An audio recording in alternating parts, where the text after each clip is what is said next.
nziwuse mpisa tata manyo ndaba nziwuse mpisa naye nsaba kunsonyiwa ekyampuuga tekyebeereka akasajja katusoomoozezza kalese girlfriend wako nkusonyirewo yimuka nkusonyiire otuvimbirako netondera pulezidenti wange nziwuse mpisa otukuutira kuba na mpisa naye mpufinita ajooga pulezidenti finito ne girlfriend we bajooga baze bakumba n'okubakaka kw'amazzi nga ne mu garaji mu nnyendo mu Nakayuba yegutwale gukanyikira bakyagubanja mukamu kati agujjayo abulukira emidala kyaluso alisa mu kidogo nali tebatugamba buli yayota gebasaba tugenda kumulabisa buli yayota bagenda kuliyayota mujja kulira mu kidogo sagadi gye numutute mbuga ali mimwanyi yekwese n'abaana mutuyiteko nga mwegendereza tuli balalamu n'abaana mutuyiteko tubalaba Mathias Mpuuga Masaka yo ajeetaaga olaba atuuse okugenda mu lumbe olwa Sseggirinya manya bumanya nti Masaka yo nga yo ajeetaaga ate nera akyagikutta agiremedde bw'ati agirina mu ngalo ze ttaano. Mathias Mpuuga yasazeewo okubeera nga agenda asobola okubeera nga akungubagira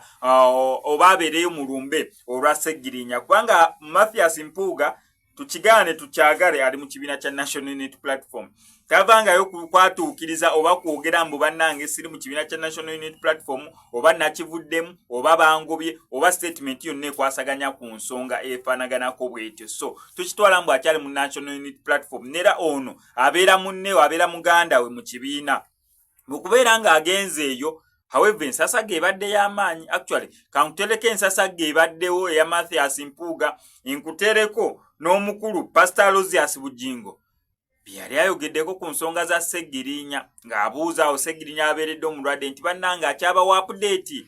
k'abantu nedda takyabawa update ssaawa zino eno mugenzi waneno internet weekutamira kubanga nagambye yo teyeerabira oba kirungi oba kibi oyinza kwerabira caption gy'oyinza teekamu kubeera ng'ofuna content oyo goba oyagala naye yo nga internet tesobola kubeera nga yeerabira. Weebityo ebigenze mu maaso mu lumbe e Masaka n'ensonga ezivudde eno owa Pastor Rosias Bujingo ate ne Map Media byavuddeyo kubeera nga akonfaminga ku nfa ya Sseggirinya nabyo ate bitiisizaamuko otutegeeza mbu omusajja yali yakutuka kiro ssaawa 10 ate ne bagezaako okubeera nga bagiraagiraawo ku ssaawa 2 paka wezawera ssaawa 6 n'eddakiika 10 bo bwe baavaayo okubeera nga bakonfaminga ensonga yaabwe. Byonna byonna wano ku SMX Media kansooke kusaba subscribing onyige no notification bell eyo ebisigadde obitulekere. Kubanga nze natuta obuvunaanyizibwa mu ddwaliro Lubaga kasita batwalise Sseggirinya ku makya natuta obuvunaanyizibwa okutwala nze okwefuula mbega akantu kano kankayiseewo katono natutte obuvunaanyizibwa okwefuula mbega ng'abantu tebamanyi wabaddewo omusawo gwe nayogedde naye Sseggirinya yashatinga ku ssaawa 8 ogw'ekiro ebitu ebimu ku ssaawa 10 ez'ekiro Sseggirinya n'agalirawo ddala Sseggirinya yafa ku ssaawa 10 za kiro naye ku makya nga bamaze okubika wabaddewo ebyogerebwa nti tannafa naye ne wabaawo nabadde nkola live ssaawa nga 2:15 ne bantegeeza ne wabaawo ankuba akaama nti Sseggirinya yabadde akoze eki afudde naye tebayagadde pulezidenti yabaabika ku ssaawa 4 Mathias Mpuuga yazze nga nkutte kamera bana bino byogera abadde muganda wange yatasobola mu bantu Mathias Mpuuga yazze n'ayingira eddwaliro tumaze okubika batugamba nti akyali mulamu Mathias Mpuuga yayingidde yamazeeyo ekinene n'eddakiika nga 6 n'afuluma ne tumutuuza mu kamera ne tumubuuza kyekigenda mu maaso munnaffe ali bulungi yagambye nti siri musawo mubuuza abaki yazzeeyo ku mawulire ga BBS mwagalabye yazzeeyo n'atwala lipooti etegeeza mukama we Anita Amongi yamutumye nti Sseggirinya mufu ku ssaawa 4 n'eddakiika 25 wabula ku ssaawa ate 6 eddwaliro n'eddakiika 10 eddwaliro lituwa ebbaluwa nga litugamba nti afudde ate ku ssaawa 6 n'eddakiika 10 ate nga Mpuuga yabaddeyo ku ssaawa 4 ne bamutegeeza nti yafudde. So baganda bange ndi mu bulumi nawe kiba kisoboka lwaki tugenda mu kalulu nga tetusobola okuŋŋaana bwe tuti ne tubimala tukategedde bamuyita Muhammad Sseggirinya simanyi gwe yatumanga Facebook ye nebera wamanga wali twanoonya weri watubula buli kaseera ng'ateekayo obutebe bukalu tebwakyaliyo bantu eri abantu baggwayo dda oba Muhammad Ssegirinya akyalipotinga update akyabateerayo okumanya nti Kanani teriiyo. Mungu amusaasire tuyise mu bintu bingi mubuuza ndi kakatona afa kinze nga siripotinga bya muzikiti gwe Muhammad Ssegirinya Kanani bwe gwamu abantu ofiirwa ki oba ofunira wa? Why do you report such a thing? Do you know that you are fighting the hand of God? Abakuŋŋaana wano singa basigala ne bakuba obwamalaaya ne babba ne bakola biki na biki ofunira muwa? Eri abantu baggwayo dda era tulina ku update baggwayo dda. Give more updates even today.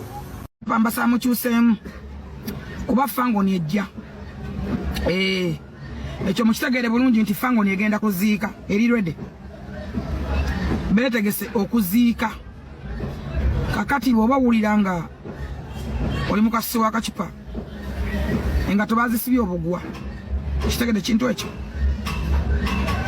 Fangoni ejja mu kuziika abantu mwenna abagala okuziika mugende muziike kubanga Fangoni egenda kuziika so tuyite weeri kama nti mwewale abafeerera mu nnyera mafu era ogenda musanga yes nkimanyi bulungi ate gojja na kunsooka bagabe ku nsi kuliko atagenda kufa tufa.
Twatamwa ne tunyiwa mbuga gwani akuma presidenti